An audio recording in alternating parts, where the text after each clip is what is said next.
Вы помните 99-й год, когда российские спецслужбы проводили теракты на территории Российской Федерации и сразу же обвиняли чеченцев в этом. И эти теракты, как я сказал, проводили российские спецслужбы для того, чтобы очернить чеченцев, обвинить чеченцев в совершении этих терактов, и чтобы это послужило причиной в начале новой войны в 99 году, то есть война Путина. И вот взрывали все подряд. Автобусы, метро, что только они там не взрывали, дома с мирными жителями. То есть делали все, чтобы создавалась вот эта причина, чтобы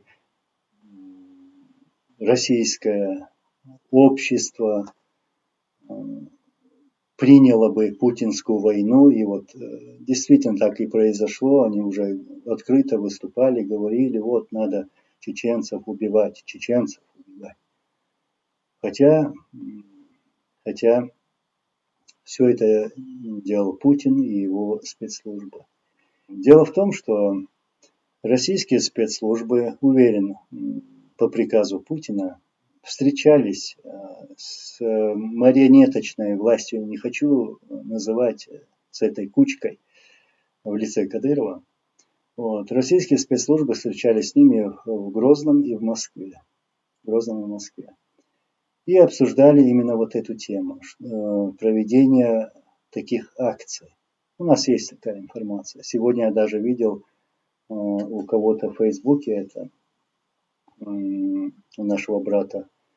Вот, он опубликовал эту новость, и получилось так, что я тоже получил такую информацию, и как раз в сегодняшнем эфире я хотел это озвучить. Вот, российские спецслужбы сейчас хотят, возможно, планируют провести такие акции, где будет указан чеченский след. И эти акции могут быть проведены на территории европейских стран. И я считаю, что, анализирую вот так, что, возможно, они будут проведены именно чеченцами. Теми чеченцами, которые сегодня служат Путину, служат этому ушлепку Кадырову. Вот, чтобы появилось такое античеченское настроение. Вот. И я вот в связи с этим хотел бы призвать наших соотечественников, наших братьев, чтобы были более бдительными в общении, в поведении, во всем.